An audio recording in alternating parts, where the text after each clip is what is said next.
সিন্ধু নদে রক্ত বয়ে দেওয়ার কথা বলে ভারত পাকিস্তান সম্পর্কে চলমান উত্তেজনায় নতুন করে ঘি ঢেলেছেন বিলওয়াল ভুট্টো।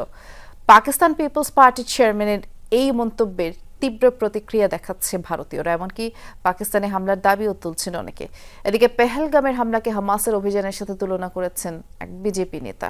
ইসরায়েলের মতো বর্বরতা চালানোর দাবি তুলে ব্যাপক আলোচনার জন্ম দিয়েছেন তিনি।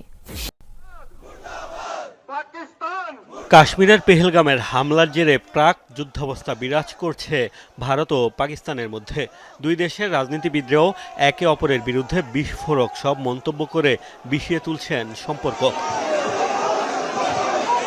সিন্ধু নদের পানি বণ্টন চুক্তি স্থগিত করায় ভারতের বিরুদ্ধে সবচেয়ে বেশি খেপেছে পাকিস্তান পিপলস পার্টির চেয়ারম্যান বিলওয়াল ভুট্টো এক জনসভায় অভিন্ন এই নদে ভারতীয়দের রক্ত বইয়ে দেওয়ার হুঁশিয়ারি দিয়ে নতুন করে উত্তেজনা বাড়িয়েছেন।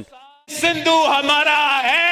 আমি ভারতকে বলতে চাই, সিন্ধু আমাদের রয়েছে, আমাদেরই থাকবে। এই নদীতে হয় আমাদের পানি বইবে, নইলে ওদের রক্ত বইবে।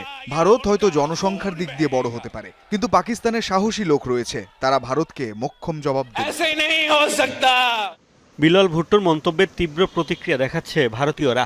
দেশটির রাজনীতিবিদদের অনেকেই পাকিস্তানের সামরিক অভিযানের দাবি জানাচ্ছেন। রক্ত তো পাকিস্তানে বইছে, কখনো আল কায়দা, কখনো আফগানিস্তানের কাছে মার খাচ্ছে।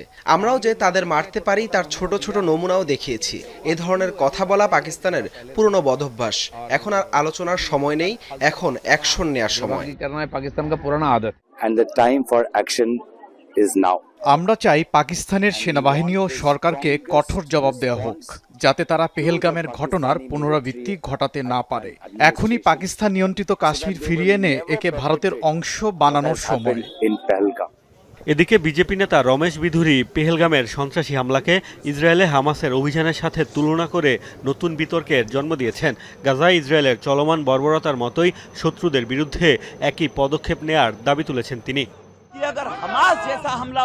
হামাসের মতো হামলা হলে ইসরায়েলের মতো প্রতিশোধ নেওয়া হবে। যদি সন্ত্রাসীদের কোনো ধর্মই না থাকে, তবে কেন বাছাই করে হত্যা করলো তারা? দুই দেশের সরকার ও রাজনীতিবিদদের এমন পাল্টাপাল্টি অবস্থানে নতুন করে উত্তপ্ত এই অঞ্চলের ভূরাজনীতি। মোস্তফা মাহমুদ,